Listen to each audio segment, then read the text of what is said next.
Halo dan selamat datang kembali di pembahasan mendalam kita. Buat Anda nih, pendengar setia kami, pernah nggak sih ngerasa kalau strategi perusahaan yang di atas kertas kayaknya rapi banget, tapi pas dijalanin kok rasanya, beda ya, kayak ada arus lain gitu di bawahnya. Hmm, Kita kan sering diajarin kalau strategi itu ya hasil analisis rasional, data, perencanaan matang. Tapi hari ini kita mau bongkar sisi lain nih. Sisi yang lebih apa ya, lebih manusiawi, mungkin sedikit lebih berantakan, tapi jangan-jangan malah lebih nyata. tepat sekali. Kita bakal nyelam nih ke satu sudut pandang dari buku Strategi Safari. Namanya Mazhab Kekuasaan atau Power School. Mazhab kekuasaan. Oke. Ya, sumber kita di bab 8 ini ngajak kita ngelihat pembentukan strategi itu bukan cuma kayak latihan mikir aja, tapi lebih kayak arena negosiasi. Ada tawar-menawar, ada adu pengaruh. Intinya ya, strategi itu lahir dari interaksi kekuasaan gitu. Wah, jadi bukan sekedar nyari jawaban paling benar secara teknis ya, tapi lebih kayak proses tawar-menawar di pasar ide sama kepentingan gitu. Baik di dalam kantor sendiri maupun pas berhadapan sama dunia luar. Persis. Ini kayaknya bakal seru nih, kayak buka kotak Pandora dikit ya. Kita bakal coba lihat gimana sih permainan politik internal bisa ngebentuk arah perusahaan. Terus gimana organisasi hadapin kekuatan-kekuatan eksternal. Sampai bahkan kenapa perusahaan milih buat gabung atau bersekutu sama pihak lain. Nah, itu dia. Mazhab kekuasaan ini ngelihat strategi sebagai sesuatu yang emang dasarnya politis. Ini bukan berarti selalu jelek ya, tapi ya mengakui aja kalau ada dimensi kekuasaan di tiap prosesnya. Oke. Mari kita coba bedah lebih dalam deh. Inti dari mazhab kekuasaan ini sebenarnya apa sih? Gimana bedanya sama cara pandang kita yang biasa soal strategi? Jadi, mazhab ini punya dua fokus utama nih. Yang pertama, kekuatan mikro atau micropower. Ini soal dinamika politik di dalam organisasi. Di dalam ya? Oke. Iya, bayangin aja rebutan budget antar departemen, atau lobby-lobby manajer buat proyek jagoan mereka, atau bahkan munculnya klik-klik informal buat dorong agenda tertentu. Nah, itu semua bentuk kekuatan mikro yang ikut ngebentuk strategi dari dalam. Jadi intrik sama dinamika antar orang atau kelompok di kantor itu bukan cuma drama aja ya. Bisa jadi beneran ngaruh ke arah strategis perusahaan gitu. Kadang kita suka lihat ada keputusan aneh, mungkin ini ya salah satu penjelasannya. Sangat mungkin. Keputusan yang dari luar kelihatan gak rasional bisa jadi sebenarnya rasional banget dari sudut pandang politik internal si pengambil keputusan. Terus yang kedua, ada kekuatan makro atau micropower. Oke, makro. Ini ngeliat gimana organisasi sebagai satu kesatuan berinteraksi dan pakai kekuatannya ke lingkungan luar. Gimana mereka nego sama pemerintah, hadapi tekanan serikat pekerja, bersaing atau malah kerja sama-sama perusahaan lain, ngelola hubungan sama supplier penting. Nah, ini permainan kekuasaan di panggung yang lebih gede lagi. Terus apa sih yang bikin politik ini muncul? Kenapa proses strategi gak bisa lurus-lurus aja sesuai rencana awal yang mungkin udah dianalisis matang-matang? Kuncinya tuh di ambiguitas sama kepentingan yang beda-beda. Sumber kita nyebutin beberapa pemicu. Misalnya, lingkungan luar yang nggak pasti, terus tujuan internal antar bagian yang sering tabrakan, persepsi orang beda-beda soal masalahnya apa dan solusinya gimana, dan ya tentu aja, sumber daya terbatas yang selalu jadi rebutan. Iya juga ya. Dalam kondisi abu-abu kayak gini, susah banget kan ngetapin satu strategi terbaik yang diterima semua pihak tanpa ada tawar-menawar atau adu pengaruh. Jadi, ruang buat negosiasi dan manuver politik itu selalu ada, selalu kebuka. Coba kita fokus dulu ke kekuatan mikro deh yang di dalam organisasi. Ini menarik banget, soalnya kan kita sering mikir strategi itu ya datang dari atas, dirumusin, terus diturunin. Tapi mazhab ini kayak bilang, tunggu dulu, banyak yang terjadi di bawah permukaan. Ada tawar-menawar antar individu, kelompok, bahkan koalisi informal. Benar banget, strategi yang udah dirancang bagus di atas kertas tuh bisa gampang banget jadi melenceng gara-gara tujuan yang saling bersaing di level bawah atau tengah. Sumber kita bahkan ngenalin pola-pola yang disebut permainan politik atau political games yang sering kejadian. Permainan politik, contohnya gimana tuh? Nggak perlu hafal semua jenisnya sih, tapi penting paham polanya aja. Contohnya ada Empire Building Game. Ini tuh di mana seorang manajer fokus bangun kerajaan atau basis kekuasaannya sendiri. Mungkin dengan ngumpulin sumber daya atau orang sebanyak mungkin, yang belum tentu sejalan sama prioritas perusahaan secara keseluruhan. Wah, jadi ambisi pribadi atau kelompok bisa langsung ngebajak strategi perusahaan ya. Ini pandangan yang cukup nantang sih buat model perencanaan top-down yang ideal itu. Bisa jadi begitu prakteknya. Ada juga permainan klasik kayak line versus staff game. Ini ketegangan antara bagian operasional, lini, yang ngerasa paling tahu lapangan, sama bagian staff, kayak perencana atau analis yang dianggap terlalu teori. Malah ada sumber lain kayak Zalt and Berger yang ngomongin kemungkinan adanya gerakan sosial dalam organisasi. Mirip kayak perebutan pengaruh politik, sampai bisa ke level kudeta internal. Serius? Sampai segitunya? Ya, mungkin itu ekstrim ya, tapi ngegambarin kalau manajemen puncak pun belum tentu solid.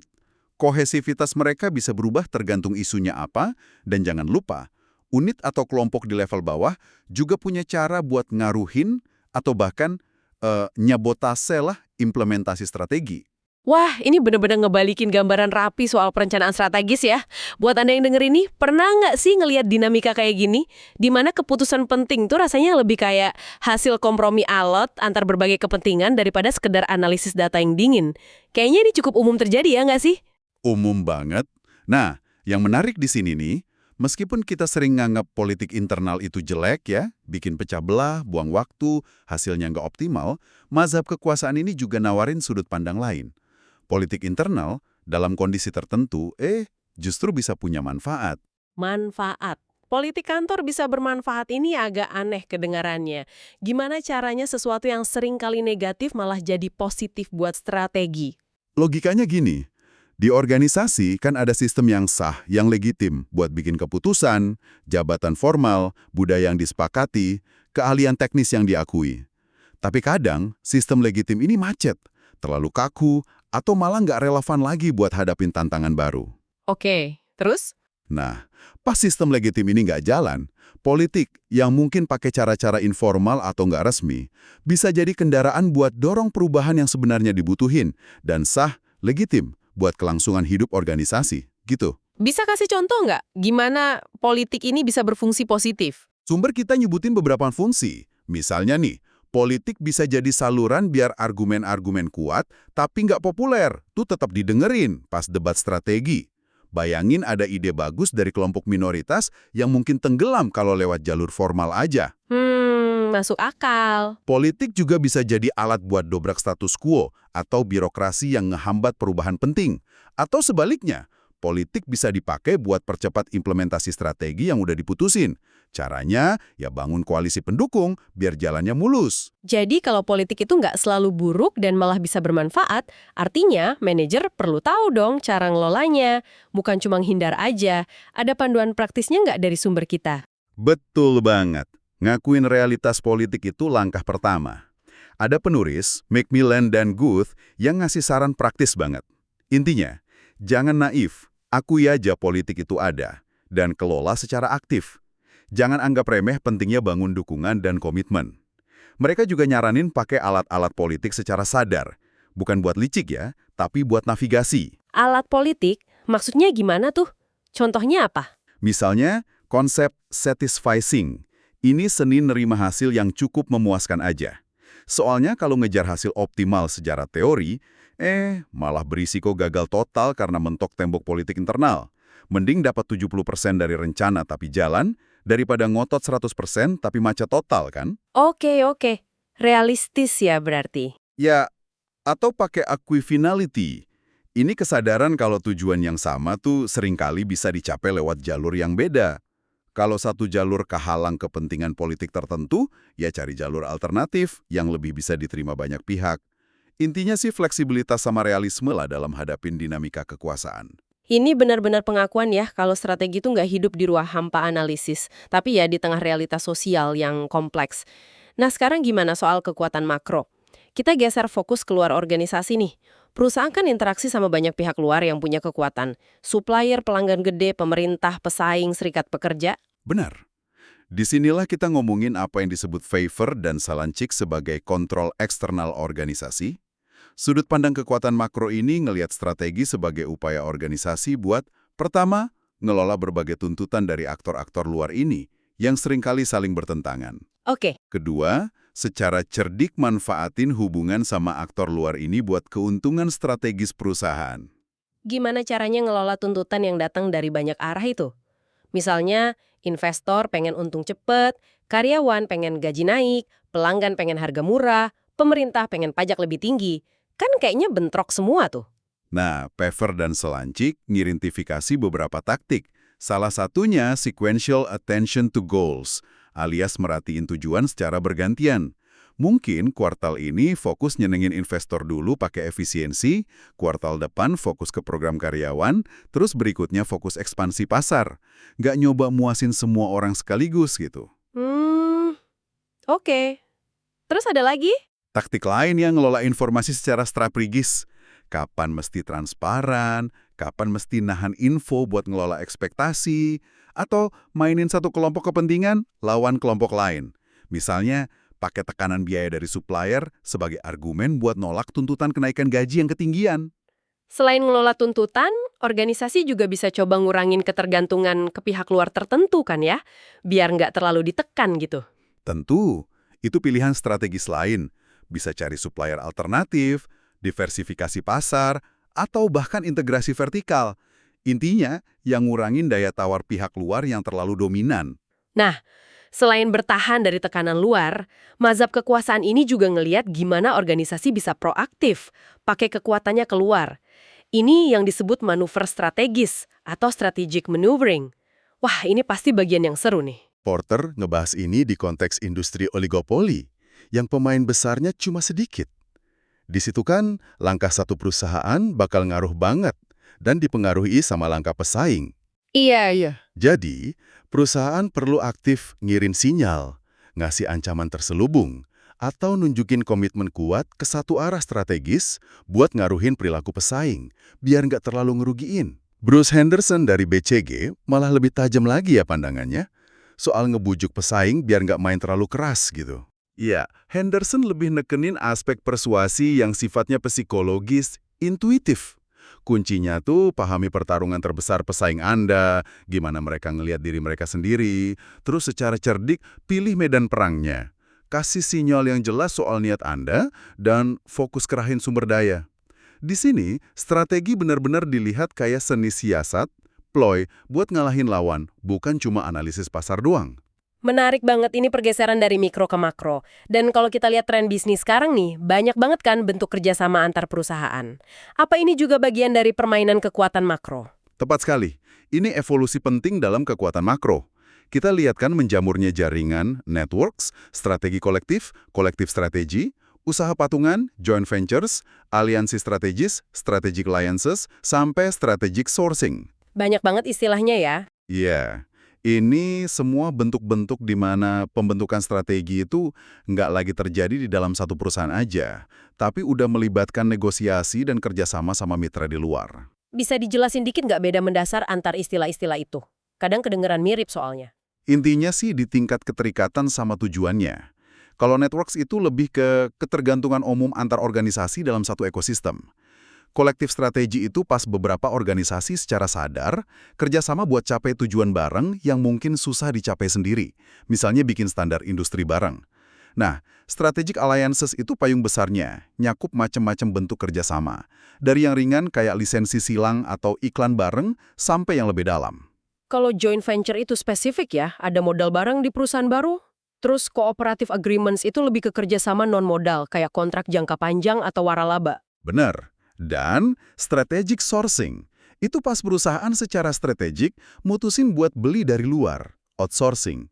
Aktivitas yang sebenarnya bisa dibikin sendiri, tapi tujuannya bangun hubungan jangka panjang yang saling nguntungin sama supplier kunci. Ini juga bentuk negosiasi kekuasaan dan ketergantungan loh. Wah, kompleks ya. Malah ada Elfring and Volberda yang nganggap fenomena ini penting banget sampai layak disebut mazhab batas, boundary school, sendiri. Intinya, batas-batas organisasi jadi kabur dan strategi dirumusin barang mitra. Tapi bukannya ini malah bikin dilema baru ya?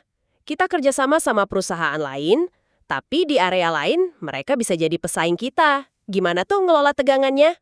Nah, ini tantangan gede yang sering disebut co-opetition, kolaborasi sekaligus kompetisi.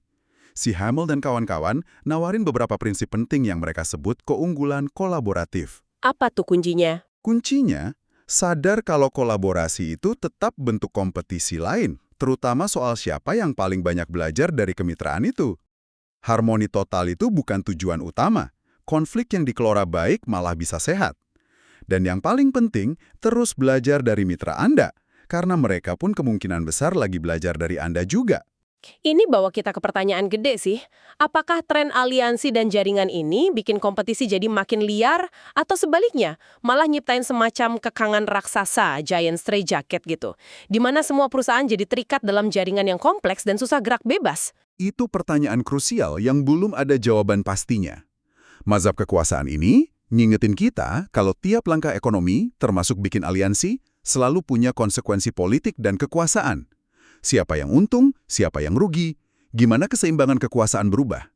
Itulah inti dari ngelihat strategi pakai kacamata kekuasaan. Keputusan bisnis itu nggak pernah bisa lepas dari dinamika pengaruh, negosiasi, dan kepentingan, baik internal maupun eksternal. Oke. Coba kita tarik benang merahnya deh. Jadi, premis dasar mazhab kekuasaan ini bisa dirangkum gimana? Pertama, pembentukan strategi itu nggak steril dari kekuasaan dan politik. Keduanya itu elemen yang nempel, baik di level mikro, internal, maupun makro eksternal. Kedua, akibatnya, strategi seringkali nggak lahir dari analisis murni, tapi berkembang lewat proses negosiasi, persuasi, dan tawar-menawar antar individu dan koalisi yang kepentingannya macam-macam. Tidak, yang developable pikir ya strategi sebagai hasil interaksi politik internalnya ya. Itu tadi permainan kekuasaan, lobby, pembentukan koalisi di dalam organisasi. Dan keempat, di level makro, kita lihat organisasi sebagai aktor yang secara aktif pakai kekuatannya buat ngelola atau ngaruhin lingkungan luarnya. Bisa lewat manuver kompetitif, bisa juga lewat kerjasama strategis dalam jaringan dan aliansi. Tentu pandangan ini juga ada batasnya ya. Sumber kita nyatet kritik kalau mazhab ini bisa jadi terlalu fokus ke aspek konflik dan kekuasaan. Jadi mungkin ngabain peran penting integrasi, kepemimpinan visioner, atau kekuatan budaya pemersatu. Bisa juga dia kelewatan ngelihat pola strategi yang muncul organik tanpa direncanain secara politis. Betul. Perspektif ini mungkin paling pas buat mahamin situasi-situasi tertentu. Misalnya pas organisasi hadapin perubahan gede. Atau di organisasi yang gede banget dan kompleks banyak pusat kekuasaannya. Atau di lingkungan yang penuh ketidakpastian dan konflik. Tapi kontribusi utamanya ya ngenalin kosakata dan konsep yang berguna banget buat mahamin realitas. Istilah kayak koalisi, permainan politik, strategi kolektif, itu bantu kita ngelihat apa yang seringkali terjadi di belakang layar. Iya juga ya. Dan penting diingat, politik itu bisa jadi kekuatan pendorong perubahan, tapi sama gampangnya bisa jadi penghambat utama. Jadi, apa artinya semua ini buat Anda yang lagi dengerin? Yang paling penting kayaknya ya, nyadar aja kalau kekuasaan dan politik itu bagian yang nggak bisa dipisahin dari pembentukan dan implementasi strategi. Ini nantang kita buat nggak terlalu kaku sama model rasional analitis yang bersih dan terstruktur. Strategi pada akhirnya juga soal mahamin dan ngadepin hubungan antar manusia yang kompleks, penuh kepentingan, negosiasi, dan pengaruh baik di dalam tembok perusahaan maupun di luarnya. Nah, sebagai penutup nih, saya pengen ngajak Anda ngerunungin metafora menarik dari George Eliot yang dikutip di awal bab sumber kita. Coba bayangin Anda lagi main catur. Oke, catur? Tapi bidak-bidak caturnya itu punya pikiran, punya hasrat, punya agenda sendiri-sendiri. Anda nggak pernah yakin sepenuhnya apa sih yang ada di kepala bidak lawan. Bahkan mungkin bidak Anda sendiri punya kepentingan tersembunyi.